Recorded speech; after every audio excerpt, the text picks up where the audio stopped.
गएको 35 वर्षको अवधिलाई यसो फर्केर हेरौँ त। 10 वर्ष लामो सशस्त्र द्वन्द्व यही अवधिमा भयो। हजारौंको मृत्यु भयो, अरबौंको ध्वंस भयो। राजाले निर्वाचित सरकार भङ्ग गरेर यही अवधिमा निरङ्कुश सत्ता चलाए। यही अवधिमा देशले दुई पटक भूकम्पको सामना गर्नु पर्यो। हजारौंको मृत्यु भयो अनि अरबौंको क्षति भयो। यही अवधिमा विश्वव्यापी कोरोना महामारीबाट हाम्रो देश पनि ग्रस्त भयो। त्यसले हाम्रो हजारौं आफन्तको मृत्यु भयो अनि मुलुकको अर्थतन्त्र पनि जोखिममा पुग्यो। यस्तो अनेक प्रतिकूलता र अनेक संकटका बीच पनि देशमा प्रगतिका केही काम भएका छन्। सभामुख महोदय, म मेरै गाउँका र तपाईहरु सबैको गाउँका आदरणीय आमा बुबा, दिदी बहिनी, दाजुभाइहरूलाई यहीँबाट आग्रह गर्न चाहन्छु।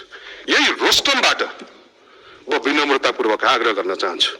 यसो सोच्नुस् त, गाउँमा आएको बाटो 46 सालको परिवर्तनपछि आएको हो कि होइन? टुकी र दियालोमा बाँच्न अभिशप्त जिन्दगी पछिल्लो चोटि आज बलेको घर घरमा बलेको बिजुली यही अवधिमा जोडिएको होइन र? हिजो भन्दा आज धेरै गाउँका धेरैका आँगनमा पुगेको खानेपानीको सुविधा यही अवधिमा निर्माण गरिएका परियोजना र जोडिएका धाराबाट आएको होइन र? गाउँमा दुःख सुख खुलेका स्वास्थ्य चौकी अनि बिमाको नीति के यही अवधिमा सुरु भएको होइन र? अनि म सोध्न चाहन्छु दुर्गम गाउँको पनि हातमा पुगेको सञ्चार सुविधा यो देशमा केही पनि नभएको उदाहरण हो कि केही सुरुवात भएको नमुना हो? म सोध्न चाहन्छु बैंक, वित्तीय संस्थाहरू, एयरलाइन्सहरू, सञ्चार माध्यमहरू लगायतका निजी क्षेत्रको यत्रो विस्तार के यही अवधिमा देशले गरेको एउटा प्रगति होइन र? हो, योभन्दा बढी हुन सक्दथ्यो, हुनु पर्दथ्यो। तर एकातिर अनेक प्रतिकूलताका कारण हुन सकेन, अर्कातिर हाम्रा शासकीय कमजोरीका कारण हुन सकेन। यसप्रति हामी आत्मालोचित छौं। म विनम्रतापूर्वक यो शब्द फेरि दोहोऱ्याउन चाहन्छु, यसप्रति हामी आत्मालोचित छौं। तर जो भए ती सबै हामी सबैको प्रयासले भएको हो।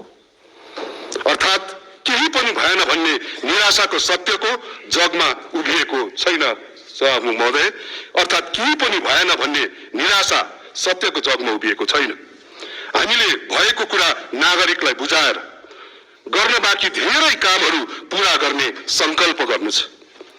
यो संसदको त्यो यात्रामा नागरिकलाई विश्वासमा लिएर अगाडि जानु छ। सम्माननीय सभामुख महोदय, आज हामी यहाँ यो बैठक बसिरहेका छौं। म बडो विनम्रतापूर्वक यो शब्द फेरि दोहोऱ्याउन चाहन्छु। आज हामी यो बैठक यहाँनिर बसिरहेका छौं, तर यो बैठक बसेको यो भवन हाम्रो संसद भवन होइन। हाम्रो संसद भवन भदौ 24 गते खरानी भयो। त्यो बेला खरानीलाई सम्झौं अनि संकल्प गरौं हामी यसरी काम गरौं ताकि भविष्यमा यो देशलाई खरानी बनाउने कोही अघि नसरुन्।